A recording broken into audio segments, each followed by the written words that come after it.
দেশের কৃষি খাতে একদিকে যখন উৎপাদন ব্যয় লাগামহীনভাবে বাড়ছে, অন্যদিকে কমছে ভর্তুকি ও প্রণোদনার হার। এমন পরিস্থিতিতে নতুন বাজেট নিয়ে তৈরি হয়েছে উদ্বেগ ও বিতর্ক।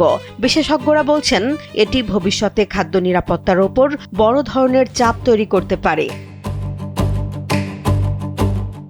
2026-27 অর্থ বছরের প্রস্তাবিত বাজেটে কৃষি খাতে বরাদ্দ সামান্য বাড়লেও মোট বাজেটের তুলনায় এর অংশ কমে গেছে, যা আগের বছরের তুলনায়ও কম। এক লাইটেই নিশ্চিন্তে চলে দিনের পর দিন। Walton emergency bulb, the best emergency bulb. বিশেষজ্ঞদের মতে এটি কৃষি খাতকে পর্যাপ্ত গুরুত্ব না দেওয়ারই ইঙ্গিত। কৃষি অর্থনীতিবিদ ডক্টর জাহাঙ্গীর আলম বলছেন, বর্তমানে কৃষি উৎপাদন ব্যয় অনেক বেড়েছে। সার, সেচ, শ্রমিক খরচ সব ক্ষেত্রেই চাপ বাড়ছে। অথচ বাজেটে যে ভর্তুকি ও প্রণোদনা বাড়ার কথা ছিল, সেখানে উল্টো সংকোচ দেখা যাচ্ছে। তার মতে এই প্রবণতা অব্যাহত থাকলে কৃষকরা উৎপাদনে নিরুৎসাহিত হবেন, যার সরাসরি প্রভাব পড়বে বাজারে এবং মূল্যস্ফীতিতে। কৃষকের বাস্তব অভিজ্ঞতাও বলছে একই কথা। তারা বলছেন, মাত্র 2 মাসে সারের দাম বস্তা প্রতি 300 থেকে 400 টাকা পর্যন্ত বেড়েছে। সেচ ও অন্যান্য খরচও লাগামহীন।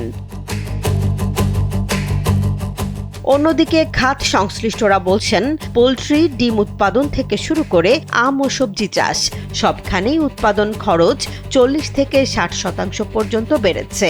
কিন্তু সেই তুলনায় বাজেট সহায়তা বাড়েনি, বরং ভর্তুকি কমে যাওয়ায় ক্ষুদ্র ও মাঝারি কৃষকরা সবচেয়ে বেশি চাপের মুখে পড়েছেন। বিশেষজ্ঞদের মতে এর প্রভাব শুধু কৃষকের ওপরই সীমাবদ্ধ থাকবে না। উৎপাদন কমে গেলে বাজারে সরবরাহ সংকট তৈরি হতে পারে, যার ফলে খাদ্য মূল্যস্ফীতি আরও বেড়ে যাবে। বর্তমানে যেখানে খাদ্য মূল্যস্ফীতি 9% ওপরে, সেখানে এই পরিস্থিতি অর্থনীতিকে আরও চাপে ফেলতে পারে। অর্থনীতিবিদরা বলছেন, কৃষি খাতকে শক্তিশালী করতে হলে শুধু বরাদ্দ নয়, সঠিকভাবে ভর্তুকি বিতরণ ও উৎপাদন খরচ কমানোর কার্যকর নীতি প্রয়োজন। না হলে কৃষি নির্ভর অর্থনীতি দীর্ঘমেয়াদে ঝুঁকির মুখে পড়তে পারে।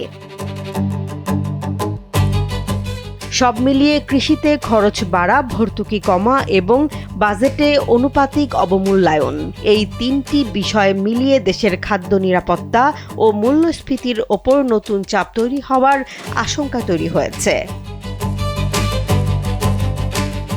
জেসমিন জাহান, কালবেলা।